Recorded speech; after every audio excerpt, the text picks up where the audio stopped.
Do you want to know how to talk to your kids about stranger danger? Well, that's what we're talking about in this video. I'm Nicholeen Peck, and I teach parenting and communication and self-government. And in this video, we're going to be talking about strangers.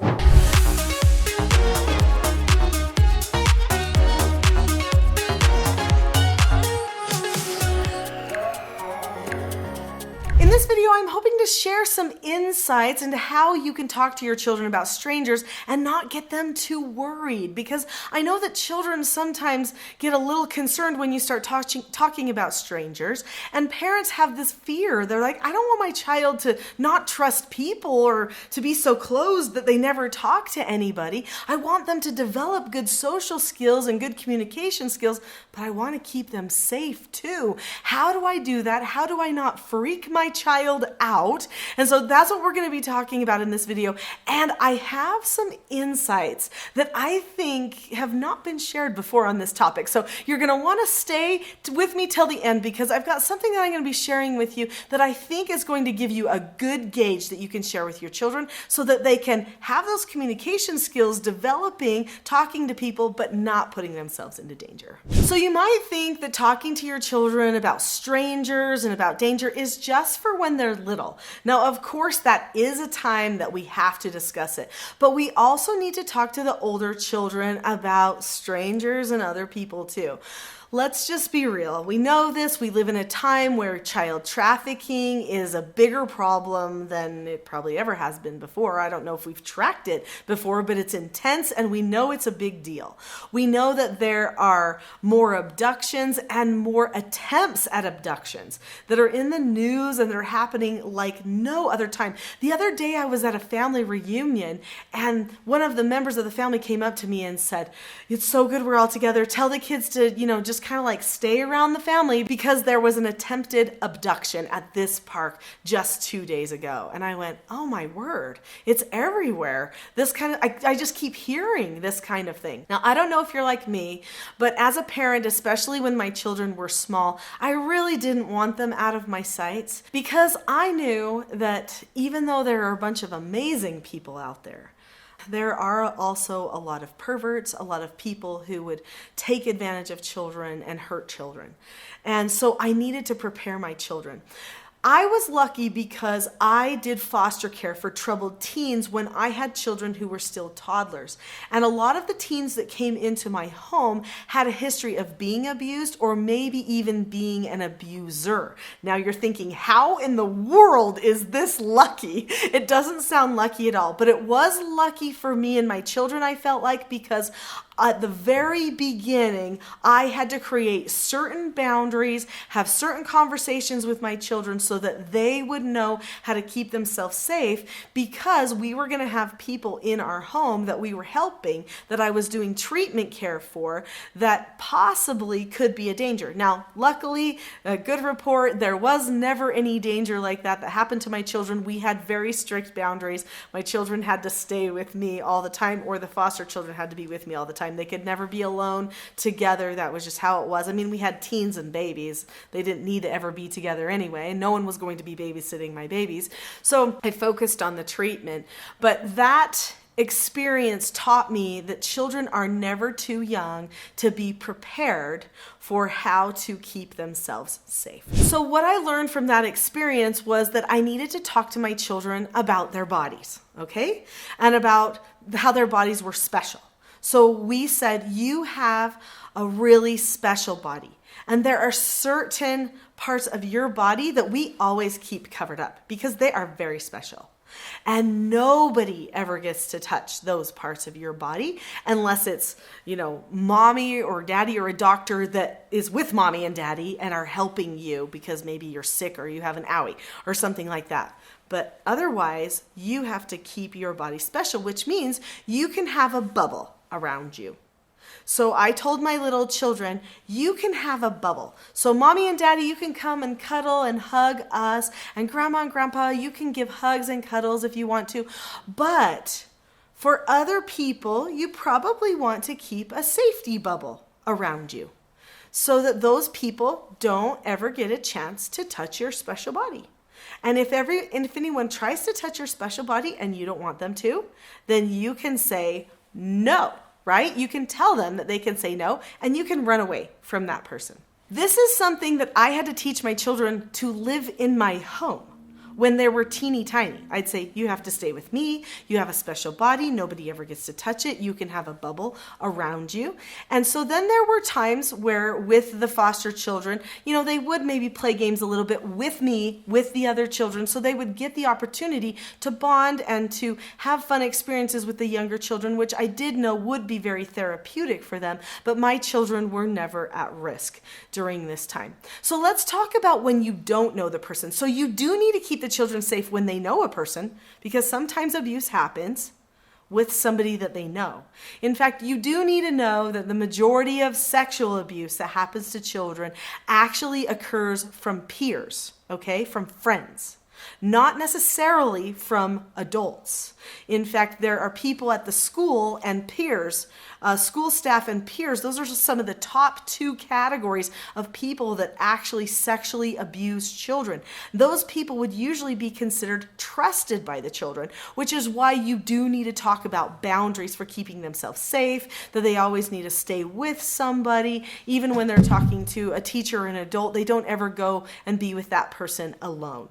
Before I get to probably my most important points and an example conversation that you might want to have with your children, hit that subscribe button. There are so many things on this channel that are related to keeping parents in control, children in control, creating good, safe family bonds, and helping the children just generally succeed in life. So subscribe now so that you don't miss any of that great content. So before we will ever do business with someone in business, we always go researching them, right? That's why a person turns in a resume, because you have to vet the person a little bit that's going to be working for you. So there is a vetting process that happens with our social interactions as well.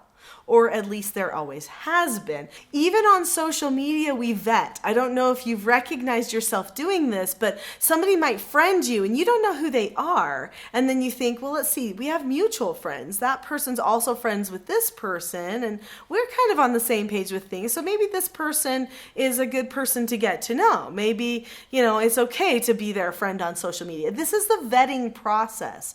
So children, they have to have their people vetted too. They don't always know that though, because they're very open. They're just accepting of anyone. That's just how they are developmentally, especially when they're young. And it is our job as parents to vet the people that they are going to spend their time with. Think of how we vet the television programs. We say, nope, they can't watch that. Nope, they're not going to be on the screens for this much time because that's bad for them. We vet all kinds of things. So we've got to make sure that they understand that this is something we do to help keep them safe. So you tell them, so son, mommy does something called vetting, or mommy checks people to make sure that they are the type of people that we want to spend time with and that we are going to feel are safe. And so now you got to be careful, because you don't want the child to think, oh no, if mommy hasn't said that person's okay, they must be bad, right? So you're going to have to clear that up a little bit, but you've got to keep it simple, especially if they're small. So you would say, so before we ever play with a friend at their house, or before we have friends come over to our house, mom's going to probably want to meet their friends. We're probably going to want to learn something about them, and we're going to check. And this goes for adults and children. So mommy and daddy are going to always check anybody that you would be allowed to spend your time with. So this is an important thing that they need to recognize. Mommy and daddy have to check them. Has this person been checked by mommy and daddy? And so then what you need to do is you need to share, there is a reason we check people. And that's because even though we wish every person treated people nicely and loved and cared for little children in a good way, there are some people who don't. And they can be dangerous. And they sometimes even hurt people. And we don't ever want you to get hurt, so we're always just going to check. And we will stay with you when you are with another adult every time. So they need to know that too. That's just a boundary that you're going to be with. Like as a woman, I would never get in a car with another married man and go on a big trip with them or something like that, because That would be a boundary I just wouldn't cross. It wouldn't be considered appropriate in my mind for two people that are married to other people to be having this type of an experience together, right? So it's the same type of thing. It's not appropriate for a child to be having a relationship with another parent without their parent present. I mean, unless it's grandma or somebody like that who you know is vetted, you know? So anyway, you need to tell them that you will check. And that when they talk to other adults, you will be right there with them. But as they get older, they will learn how to talk more with adults, and sometimes may even end up with an opportunity later that they can learn how to talk to an adult without you standing right next to them. So you could tell them, as we grow and we learn, you'll learn how to do this for yourself. But right now, I'm going to be helping you. So this is an important thing that children need to know. It's a service that parents render to their children to keep them safe. Now, this is the one I've been waiting for. This is the one that I think this tip is going to probably be something that most people have not thought about before. So I taught my children that if they needed help from an adult, and if they looked around the adults in the area, like maybe they were lost in a store or something like that, I would pre-teach them ahead of time, you know, if we were ever going into a store or an amusement park or something, look for a worker or look for a female worker or something like that. Like I would pre-teach them what to look for and where we would meet if we ever got disconnected from each other. But also I would say, if you don't see a worker, then you look and see if you can pick out an adult that has other children with them. And then you go ask them a question. Now here's the thing. So if they are asking a question to the other person, chances are the other person is not going to be a perpetrator or somebody they can't trust. But if the adult comes to the child and asks questions, that should be a flag to the child.